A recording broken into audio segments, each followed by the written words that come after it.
გუშინ ოზურგეთის დრამატულ თეატრში თეატრალური სეზონი თეატრალური კვირეულით გაიხსნა. ნახე ჩვენი სიუჟეტი.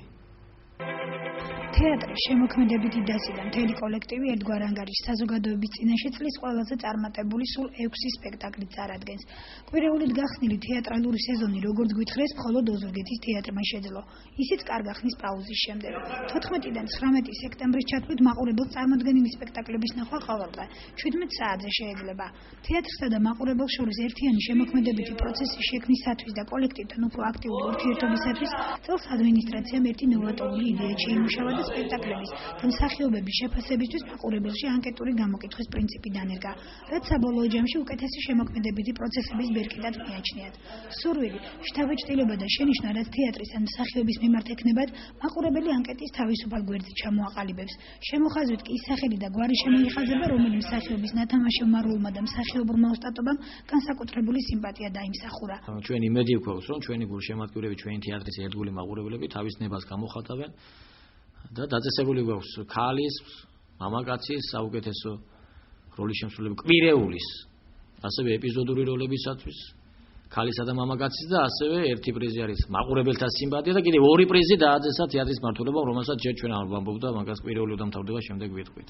მეხსნით კვირეულს გურამ ბათიაშვილი წერილების შვილებს ამ სპექტაკლს საკმაოდ დიდი წარმატება ჰქონდა, ჩამოსული იყო ავტორი, ჩამოსული იყო წერალთა კავშირის თავმჯდომარე მაყვალა გონაშვილი და სხვა თეატრმცოდნეები. ხელოვნებების დოქტორი გუბას მეგრელაძე და სხვები და მაყურებელსა და ერთ ინსტიტუტის სპეციალისტებს ეს სპექტაკლი მოეწონა და დადებითი შეფასება მისცეს ასევე ამ სპექტაკლის გარშემო გაზეთ რეზონანსში იყო ვრცელი წერილი, დადებითი წერილი, რაც რა თქმა უნდა ძალიან სასიამოვნო და მისაღებია. კვირეულის პირველი სპექტაკლის წერილების შვილებს ნახვის შემდეგ თეატრის მოყვარულებს მთელი კვირის განმავლობაში ასევე საშუალება ექნება სპექტაკლები გუშინდელნი, ჭკვიანი გიჟები, ბუტიაობა, ადამიანი იბადება ერთხელ და იყო ასეთი ბიჭები ნახონ. მოგვაწოდეს ინფორმაცია იმის შესახებაც, რომ კვირეულით გახსნილ 152 თეატრალურ სეზონზე რამდენიმე პრემიერის ნახვის შესაძლებლობა გვექნება. მათ შორის იქნება პოლიკარპი კაკაბაძის ყვარყვარე თუთაბერის თანამედროვე ვერსიაც, რომელზედაც რეჟისორი შოთა ბაბილოძე მუშაობს.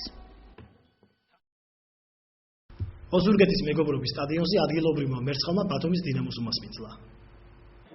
მატჩი ოზურგეთელ და უპირატესობით დაიწყო. სახიფათო მომენტები ხშირად იქნებოდა მოწინააღმდეგის კართან. მე-15 წუთზე მარცხენა ფლანგიდან დავით სურგულაძის შემოწოდებული ბურთი სერგო ჯიგოგიძემ კარებში თავით გაგზავნა. თუმცა ბათუმელთა მეკარე მოწოდების ადგილზე დახვდა. ტაიმის მიწურულს დინამოს ფეხბურთელებიც გააქტიურდნენ, მაგრამ მერცხალის მცველი ვაჟარამიშვილი პირველი ხვდებოდა ბურთს. პირველი ნახევარი ნულოვანი ფრით დასრულდა. მეორე ტაიმში სიტუაცია არ შეცვლილა. ორივე გუნდის ფეხბურთელებს ჰქონდათ გოლის გატანის შანსი, მაგრამ იმ დღეს ფორტუნა ბათუმის დინამოს ფეხბურთელებისკენ იყო. ფსაჯის მიერ ძირითად დროს დამატებული 3 წუთი გადამწყვეტი აღმოჩნდა სტუმრებისათვის. თამაშის 93 წუთზე ბათუმელმა ფეხბურთელებმა გოლი გაიტანეს და ანგარიშით 0-1 გაიმარჯვეს. ოზურგეთის მერცხალს 4 თამაშიდან მხოლოდ 1 გოლა აქვს.